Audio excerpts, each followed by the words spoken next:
Ladies and gentlemen, welcome to another interview on our website interview series. As you know, the website is retiredunited.com, and this will be our seventh interview that we've uploaded to the website. Today, we are really thrilled and deeply privileged to have with us one of the true greats of Sri Lankan cricket and indeed world cricket, Mahelaedited. Now, I don't think this audience needs any introduction to Mahela because he's well known for his cricketing exploits. But just for the record, let me tell you that Mahela made his Test debut in 1997 and the ODI international debut in 1998. Now, I'm not going to list all his achievements, just to say that he holds many records. And amongst them are, number one, the highest Test score for a Sri Lankan, and the highest ever by any national right-handed batsman. That was the 374 he made against South Africa in Colombo, an innings which I was privileged to watch. He was the first to score 10,000 runs for Sri Lanka in Test cricket.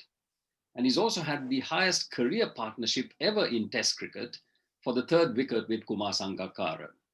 He also holds many records for other partnerships in the third, fourth, and fifth wicket categories. Now, as if batting were not enough, he also holds several records for fielding. He has the best ever bowler-fielder combination in Test cricket with Murali, 77 scalps, and he's the only fielder to have taken more than 200 catches in one-day international history. That sounds pretty impressive, Mahela, but we're not done yet. He played 149 test matches, as most of you would know, scoring 11,814 runs at an average of 49.84. Does that rankle, Mahela? 49.84. Does that rankle? Yeah, I mean, a lot of people told me I should have probably played a bit more, but I just said to myself, enough is enough. And I'm not a big guy on numbers anyway. So it was about my satisfaction. I had made up my mind when to retire, and I just made it a day, call it a day. That's fantastic. And during his Test career, he made 34 centuries and 50 half centuries. He played 448 one-day internationals for Sri Lanka and 55 T20 internationals for Sri Lanka, making numerous centuries and half centuries along the way. Now, after giving up his cricketing career, he moved sideways, his batting career, he moved sideways to coaching and managerial jobs. He was the batting consultant for England in 2015. And then the big one, he became the coach for the Mumbai Indians. And he's the most successful coach in the IPL franchise, winning 3 IPL titles and 1 runner-up title with the Mumbai Indians. Now, if that were not enough, if his cricketing exploits were not enough, he's highly involved in charitable work. Many of you know that he is one of the founding members of the Foundation of Goodness with Kumar and Murali, and amongst others. And he's done a lot of work for health work in cancer care mainly. It is also involved in business roles and in conservation. So that's the full CV, Mahela. And I'm really grateful to you for giving us the opportunity to talk to you. Now, when you were growing up as a schoolboy cricketer, did you have a role model? To be honest, no, I didn't. But I would like follow a lot of people, especially in cricket, but various other sports as well, and individuals. I mean, I felt that having just one role model just narrows your, uh, you know, identity a bit. I felt that there's a lot of people have done a lot of good things, and you can learn a lot from each and every individual. And at the same time, you can then incorporate that to your thinking. But at the same time, I felt that I need to have my own identity. I need to be comfortable with what I want to do, and especially in Sri Lankan environment. So that's how I thought myself. I'm not talking when I was 15, 16, I'm talking about when I was probably 19, 20. And that's where actually my whole process of towards life and everything changed as well. Because I lost my brother to cancer when I was 19, my last year at school. Gave me a different perspective of life. For me, achievements and whatever, it didn't really matter, because that kind of a loss in your family is far bigger. And I've learned a lot going through that process of 2.5 years with him and with my parents. So I understand what other people go through in that same situation. So for me, cricket was a path that gave me satisfaction, gave me focus, gave me discipline, to achieve something.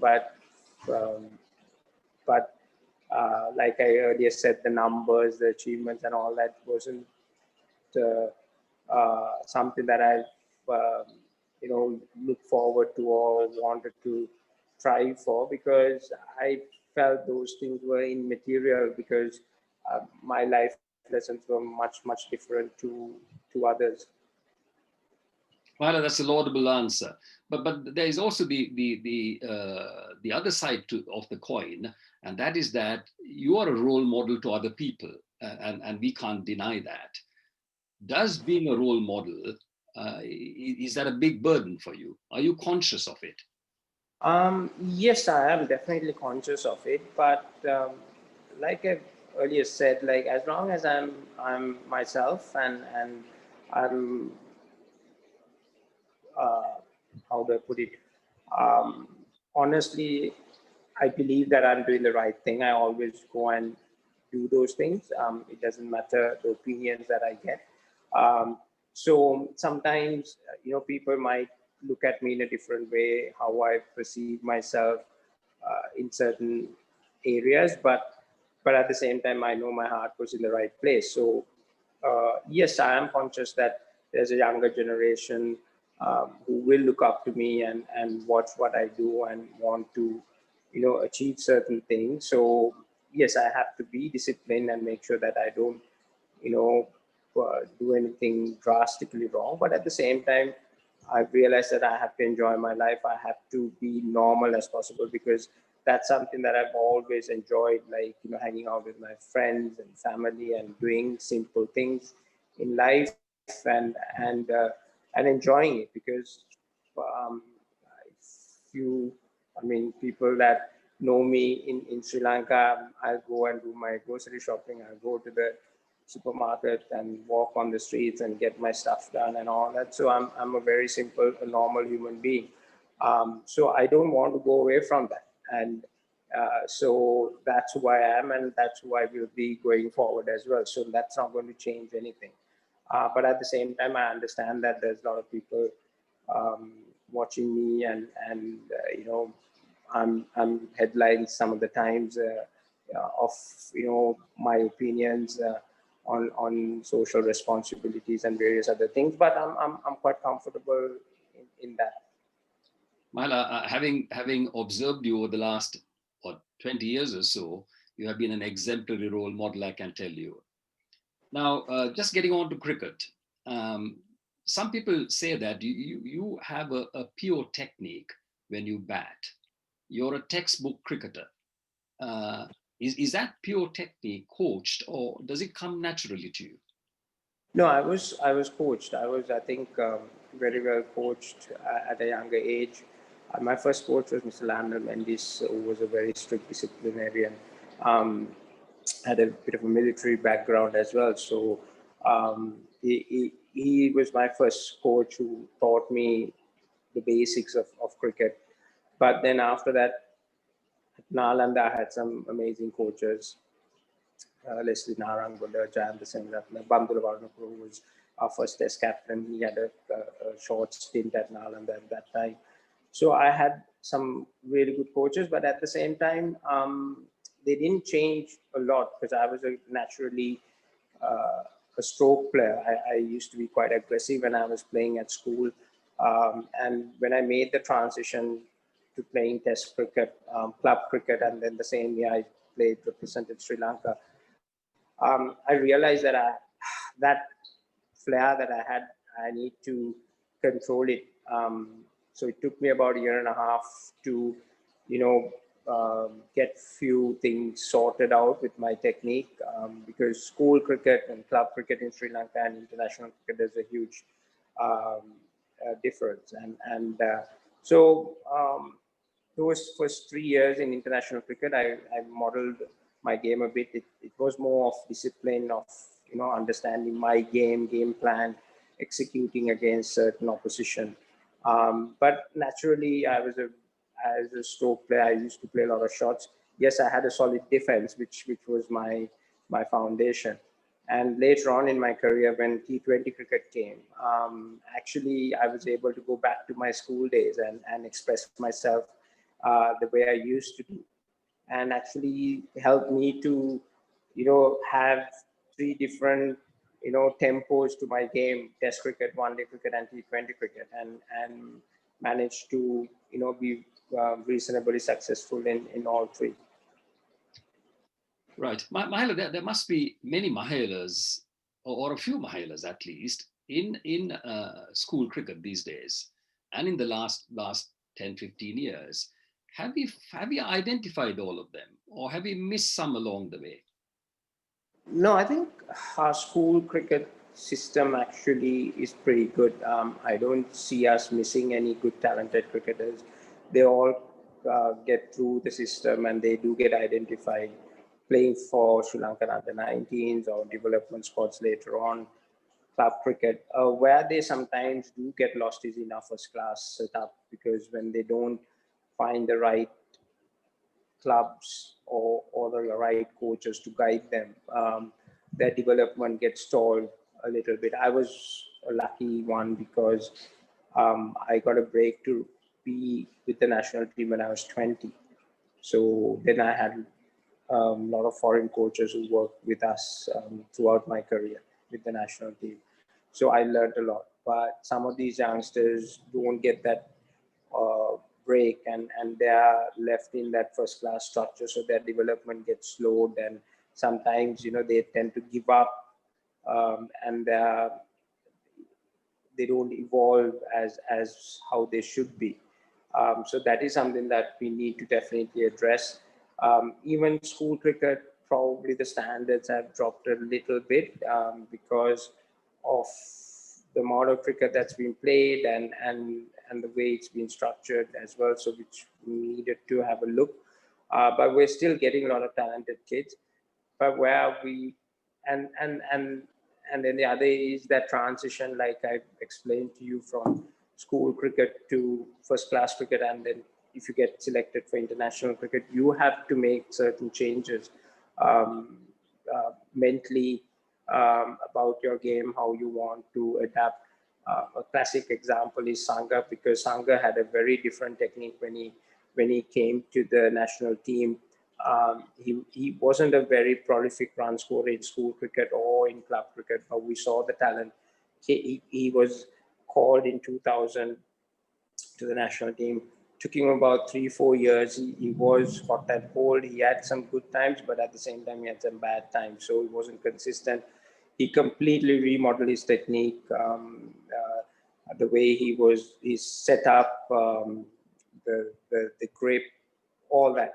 Took him about a year or two to actually get get a grip of that, and the last 7 8 years of his career is phenomenal. The numbers that he put up, averaging almost 70 or 80 in test match cricket in that period, and in one day cricket. So it's how individuals adapt and have that capacity to change and evolve is the thing. So I mean, a lot of people blame the system, the structures, and all that. Yes, you need that guidance, but at the same time, it's up to those individual cricketers to understand what needs to be done and make those changes along the way.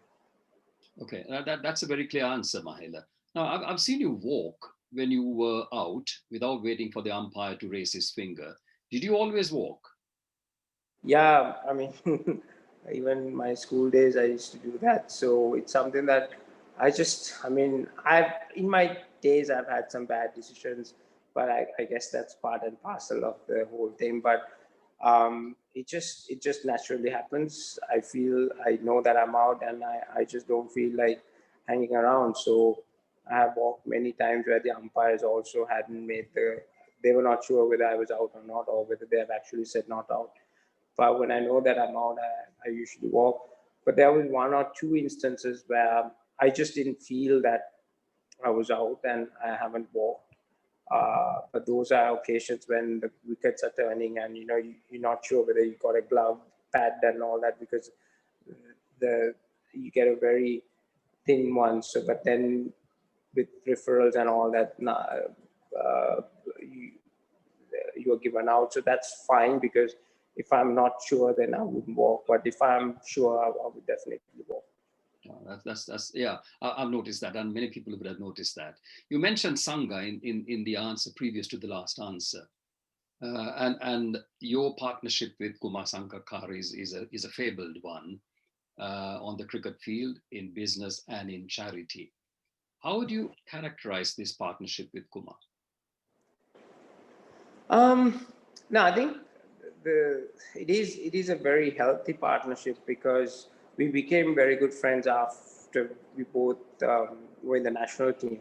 Because he's from Kandy, I played against him when I was at school very few times. So when he moved to Colombo and joined the national team, that's when we actually became very good friends. And we were the same age.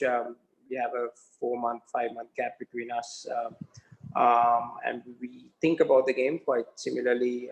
We always question, but the most important thing, like for us, even after cricket, with business and charities and having a similar brands, is that we will question each other. We are not two friends who will always say yes to each other. We will always question each other's decision making, and will argue on ideas, and so that is where we've been very successful on and off the field with a lot of things.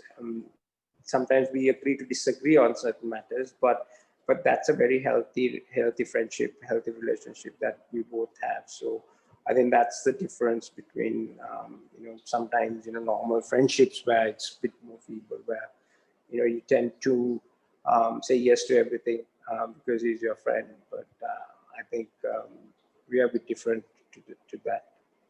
Did he inspire you on the cricket field? Absolutely. I mean, the way his work ethic. I mean, everyone says that he worked harder, which is true. Not that I didn't work harder, but I had a game plan, so I just I was quite comfortable with the routines that I went through. But Sangha had a completely different work ethic. He would put in hours and hours um, in the nets, especially because he had to remodel his technique and he needed to get that sorted out. So he's on the field, that the way he went about, the way he planned his innings, and all that absolutely inspired me as well. And that was a very healthy rivalry that we had within the team, because you want to be the best player. And in what happened was, we both were performing. We were trying to keep up with each other, and at the same time help each other. But that was a healthy rivalry to have, because you're trying to be the best player during that time. So we both put up similar numbers. His numbers are much better than me by the time we finished, but that actually helped me to become a better player as well. Yeah, I'm sure Sangha inspired many other people as well, Mahela. Now, just again about your playing career, what was the best moment that you had on the cricket field? Best ever moment? It's tough. I mean, performance-wise, it's very difficult for me to say this was better than the other. Um, we had 5 World Cup finals, won one. As a team, obviously the 2014 World Cup was something special. But for me, on the field, the day I got my test cap in 1997, August, that was something special. special because I mean, every kid dreams about playing for a country, and when I got that opportunity, that was something really, really special. Right. One more question about your playing career. And during your career, you played against some really top class people, the best ever in some fields. Who was your, if you like, worst opponent or the most difficult opponent?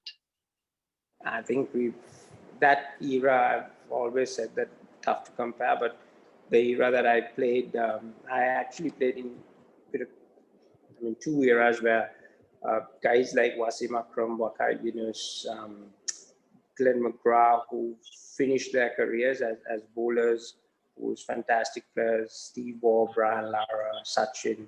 And then I played with that next generation of players as well, with Ricky, Virat, MS, Stephen Smith, current players who I finished about 4 5 years ago, and they're still finishing off their careers. So I was part of a golden generation of some amazing cricketers, especially guys like Jack Callis, who's probably the best all-rounder that I've played against, um, and uh, and some amazing batsmen, Sachin, Ricky, bowlers like Wasim, McGrath, Shane Warne. Murali was in our team, so that was easy. But some amazing individuals. So very difficult for me to say, but I thoroughly enjoyed each and every time that I came across those guys and played against them, because it was always going to be a challenge, and we all still keep in touch and good friends as well off the field, so which is fantastic. Well, after your very successful playing career, you moved over to coaching. And you've done a lot of coaching now. You've been in it for 3 or 4 years now. What do you find more difficult? Is it playing or coaching cricket? I think both equally difficult because it's two different roles.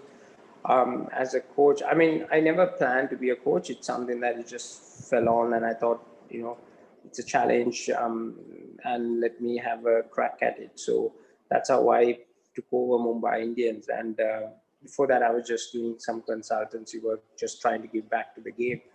Um, and yeah, I mean, the coaching, the the biggest thing is that you're not in control, because once those guys go to the middle, they're the ones who actually execute, perform, and do all that. So as a coach, you just prepare them the best way you can, mentally and physically, and with the game plan to go out and enjoy themselves. So once they leave, you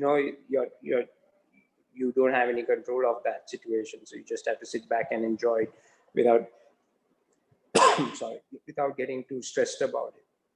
But as a cricketer, it's different because everything's in your control out there, and you're part of the performance, you're part of the whole decision making process out there in the middle. So different challenges, but as a coach, I've learned a lot, how to go about, how to manage people. I think more than coaching, it's at that level, I think it's all about man management, understanding different individuals, how to trigger them, how to get the best out of them, and bring them together as a team. I think that's the most important thing. So, which I've so far enjoyed. So to what do you attribute your enormous success in the IPL? It's just a fabulous franchise. I think they work really hard. Great group of people. I mean, from the owners to the administrators and the other coaches. There's a lot of planning going with the franchise, pre-season, building up teams and future planning. And over the years, what they have done, they've found some amazing cricketers as well. So I walked into a squad that already had some fantastic individuals, and then we've added a few which we wanted to strengthen, and the players are actually performing. So I cannot just take credit for the success, because it's purely a team effort.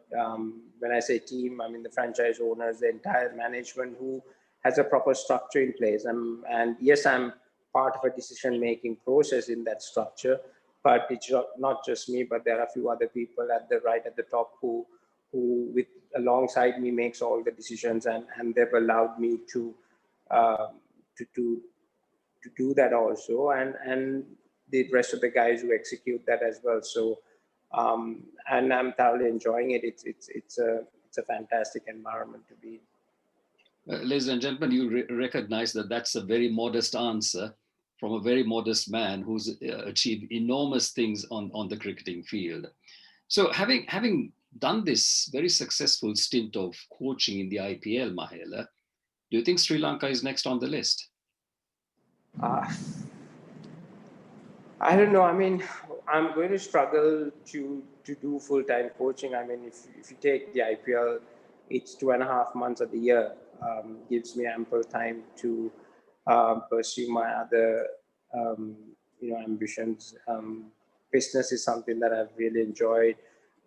Something challenges me day in and day out, and learning as well, and spending time with my family and friends, which I haven't been able to do properly for good 20 years in my career, because I'm constantly traveling or playing at home. So I really enjoy the way I've managing my time now, and the way I've structured. I've never said no to Sri Lanka, in the sense that I'm happy to come in and help them in a capacity where I have the time and help the team, because you don't have to be a full-time coach to actually help Sri Lanka. But at the same time, what I've said, that I don't enjoy the structure that they've set up. It's not a healthy structure. The administration, the selection process, everything has to change. Once that is done, it'll be better. We've advocated that where we lack is our first-class cricket, where we are not challenging our cricketers to evolve and develop. People can argue and say that we all played in that similar kind of structure, but that was 20 years ago. Things have changed in world cricket since that. The talent pool is much bigger. A lot of new teams have come through. The way people are playing cricket is different. So we cannot just stay in the same setup. We need to change. So until we get those fundamentals right, it's going to be very tough for Sri Lanka to compete consistently. But with the talent that we have, we will compete. But for us to compete consistently at that level and to maintain that is going to be very tough.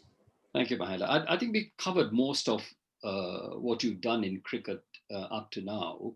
And I'd like just to move sideways and talk about things you've done outside cricket. And the obvious thing that comes to our minds is the charitable work you do. Your charitable foundation, the Foundation of Goodness, together with Kumar Sangakkara, Murali, and a few others, that is something that you need to tell us about.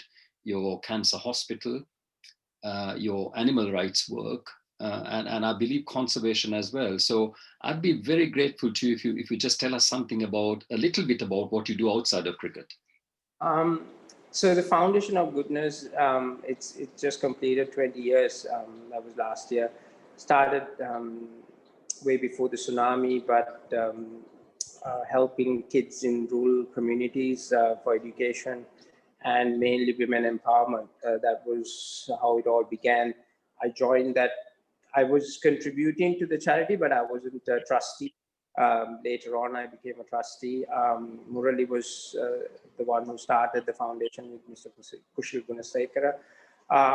So Tsunami, our main foundation, the house and everything got wiped out. A lot of people in that community died. So we managed to raise a lot of money and rebuild those communities and lives and add value. So since the war finished, we've been part in the north as well, developing communities. So what we do is we try and help empower women, empower families, and educate kids and give them more opportunities in life, mainly underprivileged. So with English, with computer science, and other attributes, social skills, so that they could actually get a better life going forward. So for the last 20 years, we probably would have touched up to 40,000, 50,000 families in different communities. We have thing called Village Heartbeat Project. So we educate kids after school. The mothers usually come and get taught small business, learn about little businesses that they could do from home. So we're trying to empower women, especially in the rural community, because the stronger the women are in our community, we have a much more structured way of looking at social issues, especially in those areas. So we felt that empowering women is far important for families going forward. So we've been doing that. Um, we then help with some other stuff with water purification, where a lot of people have kidney issues and all that. So we've done about 10 projects on that. With cancer, because of my brother, I've been involved with cancer for 25 years. We initially started Hope Project, which is the Apeksha Hospital at Maharagama, which is completed. And there's a second phase needs to be done. After that, I've joined with some amazing people of Colors of Courage Trust. The two founders, Nathan Sivagananathan and Sarindu Rambua. We did that trail walk, so where we built a cancer hospital in the north in Jaffna, which is fully functional for the last 7 years now. We've treated at least 10,000 people in that community, especially in the northern part of Sri Lanka. And we've raised another sum of money, and we've just started construction, the second cancer hospital in Karapitia. Because of the COVID situation, there are some delays, but hopefully we'll finish that off in a couple of years' time. So that is something which is very close to my heart, and I'm passionately involved with. Apart from that, obviously, wildlife conservation in Sri Lanka, because I think we have a very beautiful island and that we need to try and protect that. Yes, I understand that we need to commercially develop as a country. People need opportunities, but we're trying to strike that balance. How do we manage the natural conservation, keeping our heritage, our beauty intact, and the wildlife, and at the same time develop as a country. So it's not that we are, a movement to stop everything. I think we're just a movement to try and strike that balance and educate everybody and be those individuals who can get involved in the middle and try and find solutions rather than just talk about problems. That's very impressive, Mahela. You talked about business a little while ago, and we know that you have this magnificent restaurant in Colombo. Are there any other business ventures that you started? Yeah, I mean the restaurant thing was a bit of a fun project. It converted into a business actually, but Sangha and I have been involved together with few of our friends for about over 10, 15 years now, developing different sectors. So we have a family company and we look at agriculture. We've been involved in agriculture for so many years, renewable energy, the leisure sector and real estate. So we do have a bigger portfolio of different ventures that we've invested over the years and with few other partners, and a very good team that we look after those ventures and keep evolving in our small way. Right. Okay. Mahela, one final question. Why do you do all this? You could have just rested on your laurels and be happy with for the rest of your life. Why do you do all these other activities? I think, it what triggers me. I mean, you need to challenge yourself to think. I'm not like overly burdened. Obviously, I'm still contributing. I've been involved with the National Sports Council for the last 5 months, trying to restructure the sports in Sri Lanka. Those kind of things actually takes a lot of my time, but at the same time, these are responsibilities for me that I have in front of me to contribute back to Sri Lanka, which has given me so much. But the businesses, everything else is just to challenge your mind and see what you can do. Because obviously I'm not so much involved in cricket now, so I have a bit more time in my hand. The charitable work is something very close and passionate to me, so gives me satisfaction.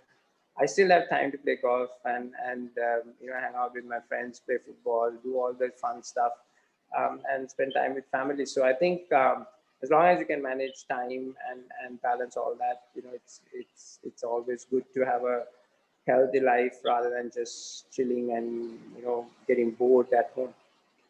Mahela, I'm really very grateful to you for this wonderful interview and for giving us of your time. And once again, I want to thank Ranjit Yapa for setting this up, and I'm very grateful to you. All the very best to you, and we'll be in touch. Thank you very much. Just before I go, members of the retiredunited.com fraternity, let me remind you that Mahela told me that he wasn't even born when we graduated in 1975. Just remember that. All right. Thank you very much. Very Thank best you. to everyone. Thank you very much.